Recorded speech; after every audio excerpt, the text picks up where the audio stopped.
తాకట్టులో ఉన్న బంగారాన్ని విడిపించి ఆ రోజున్న మార్కెట్ ధర కట్టి మిగిలిన డబ్బును మీకు అందిస్తుంది కొమ్మూరి గోల్డ్.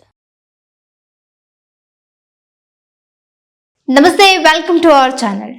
త్రిష ఆ పోస్ట్ పెట్టి ఎవరిని ఉద్దేశించి అన్నది అని ఇప్పుడు సోషల్ మీడియా అంతా కూడా దీని గురించే మాట్లాడుకుంటూ ఉన్నారు. మీ అందరికీ తెలుసు త్రిష గురించి, అలాగే దళపతి విజయ్ మన తమిళనాడు సీఎం గురించి.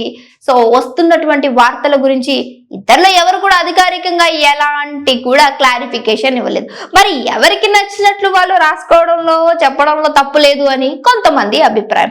ఇంకొంతమంది ఇప్పుడు ఉద్దేశించి నువ్వు ఖచ్చితంగా సంగీత మ్యామ్ గురించే మాట్లాడావని ఇంకొంతమంది మాట్లాడుతున్నారు. ఆవిడ గనక ఇన్స్టాగ్రామ్ ఆన్ చేసి పోస్ట్లు ఒక్కసారి గనక చూసామంటే దాని కింద విన్స్ సంగీత మ్యామ్ విన్ అయ్యారు. ఎందుకనంటే ఈ మధ్య ఒక 3-4 డేస్ కూడా కావట్లేదు సంగీత గారు తన యొక్క డివోర్స్ పిటిషన్ ని బ్యాక్ తీసుకున్నట్టు కూడా చూసాం. అంటే ఇప్పుడు రెండు కుటుంబాల నుంచి కూడా ఇద్దరిని విజయ్ సార్ ని సంగీత మేడం కూడా కలపాలి అంటూ కూడా సో చాలానే పెద్ద ఎత్తునే ప్లాన్ చేస్తున్నట్టు తెలుస్తుంది. ఇదే క్రమంలో మా ఇద్దరిని విడగొడతావా, నీ వయసులో నీకెందుకు ఇదంతా, వెళ్ళి నీ పన్ను చేసుకోవచ్చు కదా అనేటువంటి ఒక కొటేషన్ రాసినట్టు కూడా సో ఆవిడ దానికోసమే రాసుంటారు. అంటే ఆ యొక్క ఇష్యూ గురించే రాసుంటారు అని కూడా కొన్ని వార్తలు అయితే బయటకు వస్తున్నాయి. మరి నీ వయసు ఏంటి, నువ్వు కూడా కొన్ని రాళ్ళు ఎరకాలు వేసుకున్నావు కదా, నీకు నచ్చిన వాళ్ళతో ఉండొచ్చు కదా, పెళ్ళయి 2 పిల్లలుండి వాళ్ళని ఎందుకు నువ్వు ఈ మధ్యలో దూరి మరి వాళ్ళ జీవితాన్ని నాశనం చేస్తున్నావు, సంగీత మేడం ఎంత మంచిది అనేటువంటివి కూడా వస్తున్నాయి. ఇప్పుడు కమింగ్ టు త్రిష గారి గురించి మాట్లాడుకున్నాం, దళపతి సార్ గురించి కూడా మాట్లాడుకోవాలంటే ఆయన యొక్క కర్తవ్యంలో ఎంత చేయాలో దానికంటే ఎక్కువే చేస్తూ ఉన్నారు. అండ్ పదవి ఎక్కిన దగ్గర నుంచి చాలా మందిని సో ఆయన అంటే సాటిస్ఫై చేసినటువంటి ఒక విషయం అయితే మనం చూస్తూ ఉన్నాం. నిజంగా ఇలా అంటే ఏం మారిపోతాయి అనే దానిలో భరత్ అనే నేను హామీ ఇస్తున్నాను అనే మూవీ గుర్తుంది కదా మీ అందరికి. సో సేమ్ అదే తీరు ఇక్కడ జరుగుతున్నట్టు మనం విజయ్ సార్ దాంట్లో చూడొచ్చు.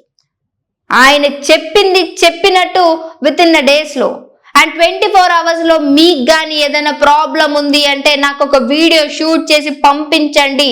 Same movie repeat real life లో జరుగుతుందని ఎవరు అనుకోరు. సేమ్ అదే జరుగుతుంది అక్కడ. ఎంతో మందికి ఒక స్కూల్కి వెళ్ళే చిన్న పిల్లలు వీడియో తీసి, సార్ మాకు స్కూల్కి వెళ్ళడానికి ఇబ్బందిగా ఉంది, లేట్ అయిపోతుంది, బస్సులు రావట్లేదు, కొన్ని దూరం నడవాల్సి వస్తుంది, కొన్ని కిలోమీటర్లు అంటే 24 hours లో రోడ్ వేయించారు అక్కడ. అండ్ వాటర్ ట్యాంక్ దగ్గర నుంచి వాటర్ సరిగ్గా రావట్లేదు సార్ అంటే ఒక అమ్మాయి చిన్న పాప అండ్ వీడియో చేస్తే 24 hours లో అక్కడ వాటర్ ట్యాంక్ వేయించారు.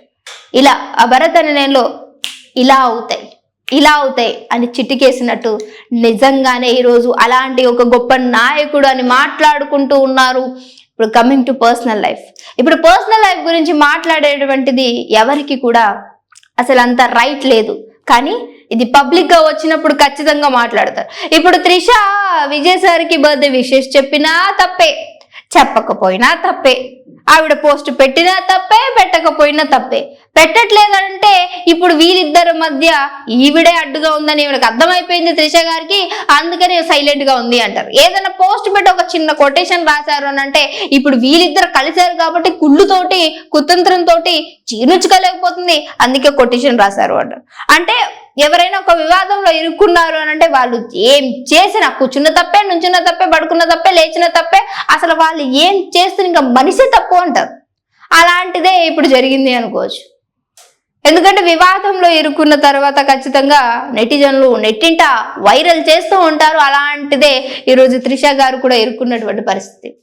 విజయ్ సార్ ఎప్పుడైతే సీఎం పదవి ఎక్కారు అప్పటి నుంచి త్రిష ఆగడాలకు అసలు హద్దు లేదు. ఇద్దరు కలిసి విచ్చలవిడిగా తిరుగుతున్నారు. ఇద్దరు పర్సనల్ లైఫ్ లో అసలు ఏం జరుగుతుంది అనేటువంటిదే క్వశ్చన్ మార్క్. దానికి ఎవరికి నచ్చిన ఆన్సర్ వాళ్ళు రాసుకుంటున్నట్టే తెలుస్తుంది. ఇదే క్రమంలో రీసెంట్ గా అండ్ 2 days బ్యాకే ఒక పోస్ట్ స్టోరీ అయితే పెట్టడం జరిగింది. అందులోనే ఆవిడ ఏం రాసుకొచ్చారు అంటే, ఈ వయసులో డ్రామాలు చేయడం నిజంగా సిగ్గుచేటు, పోయి 4 రాళ్ళు సంపాదించుకుని ప్రశాంతంగా బ్రతకండి అని రాశారు.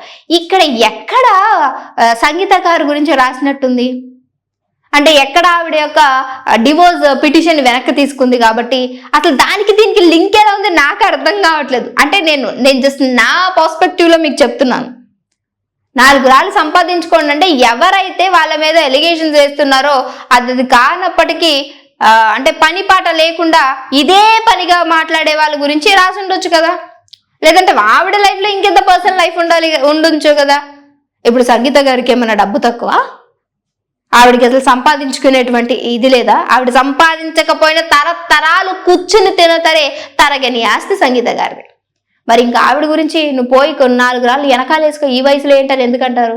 ఎందుకంటే ఆవిడది కూడా అదే వయసు కాబట్టి, ఆవిడ చేస్తుంది కూడా అదే అన్న విధంగా.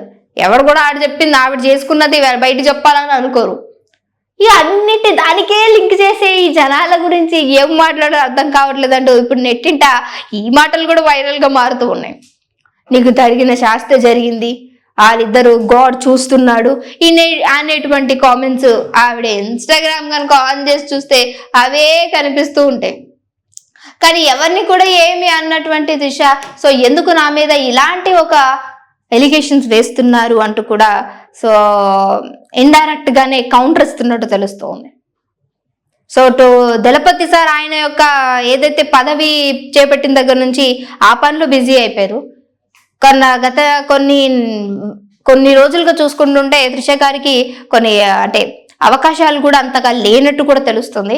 సో ఇదేమన్నా అంటే దళపతి సార్ ఇష్యూ ఈవిడ ఇష్యూ ఏమన్నా సో ఆవిడకి కెరీర్ పైన ఇంపాక్ట్ అయ్యిందా అనేటువంటిది కూడా. ఇటు సంగీత మేడమేమో డివోషన్ పిటిషన్ వెనక్కి తీసుకున్నారు. సో కలుస్తారా కలవరా, లేదు త్రిష గారికి నిజంగానే వాళ్ళిద్దరు కలుస్తారు ఇక వెనక్కి తీయేసుకుందంటే వాళ్ళిద్దరు బ్యాచప్ అయిపోతారు, నన్ను వదిలేస్తారు అని అనుకుంటుందా?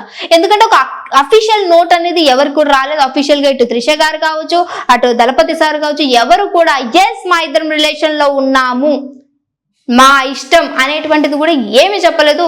ఈవెన్ చిన్న హింట్ కూడా ఇవ్వలేదు. మరి ఎందుకు ఎవరికి నచ్చినట్టు మాట్లాడుకుంటున్నారో తెలీదు అనేటువంటిదే వాళ్ళిద్దరు ఫేస్ లో బహుశా క్వశ్చన్ మార్క్ వాళ్ళకే ఉండొచ్చు. మరి ఈ విషయంలో మీరు ఏమనుకుంటున్నారు? ఎవరిని ఇంటెన్షన్ చేసి రాసుంటారు అనేది మర్చిపోకుండా కామెంట్ చేయండి. ఇంకా వీడియోతో మళ్ళీ కలుస్తాం, చూస్తూనే ఉండండి ఆ ఛానల్.